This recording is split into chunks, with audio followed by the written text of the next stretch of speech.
जय श्याम दोस्तों, हम आ गए हैं दोहा क्रमांक 285 पर।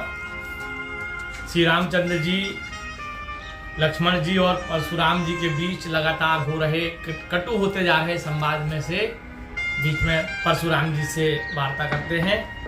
परशुराम जी उन्हें अपना धनुष देते हैं, जो कि उन्हें विष्णु जी द्वारा दिया गया था, और कहा था कि जो कोई इस धनुष को चला पावे उसे संपूर्ण अवतार मेरा जानना।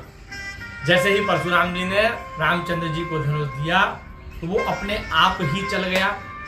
तब परशुराम जी ने भगवान श्री राम के हाथ जोड़े और उनकी वंदना की और अपनी परिक्रमा को निकल गए, जैसा कि विष्णु जी ने उन्हें धनुष देते समय आदेश दिया था।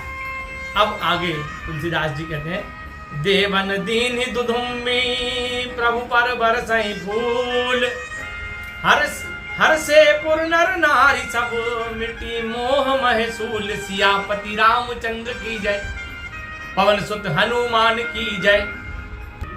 अति गह गहे बाजने बाजे, सब ही मनोहर मंगल साजे।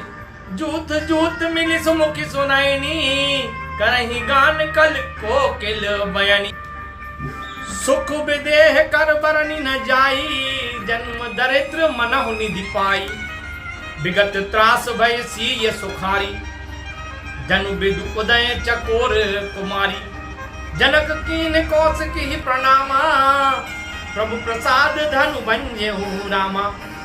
मोहि कृत कृत्य कीन दो भाई, अब जो उचित सो कहीं गुसाई। कह मुनि सुनु नर नाथ प्रवीणा, रहा विवाहु चाप अधीना। टूट तहि धनु भयउ विवाहु, सुर नर नाग विदित सब काहू।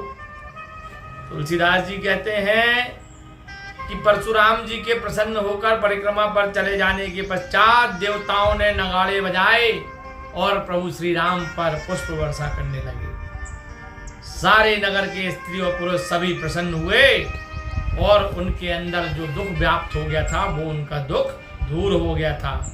बड़े आनंद के साथ चारों तरफ बाजे बजने लगे, चारों तरफ मनोहर गीत गाए जाने लगे और सुमुखी, सुंदर मुख वाली, सुंदर आंखों वाली सुनैनी और कोकिल बयनी, कोयल के जैसी जिनकी आवाज हो, ऐसे स्त्रियां झुंड के झुंड मिलकर सुंदर गीत गाने लगी।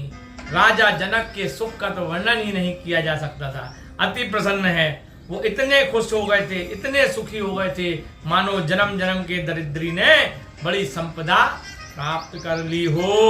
और परशुराम जी का भय दूर हो जाने से सीता जी भी ऐसे प्रसन्न हुई जैसे चंद्रमा के उदय होने से चकोर की कन्या सुखी हो जाती है।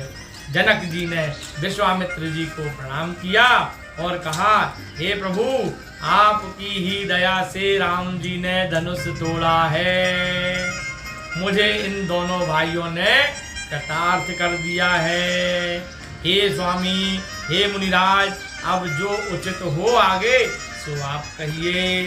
तब मुनि विश्वामित्र जी बोले कि हे ज्ञानशील राजा जनक, सुनो, विवाह तो धनुष के अधीन था, सो धनुष के टूटते ही हो गया। यह देवता, मनुष्य, नर, नाग सबको मालूम है।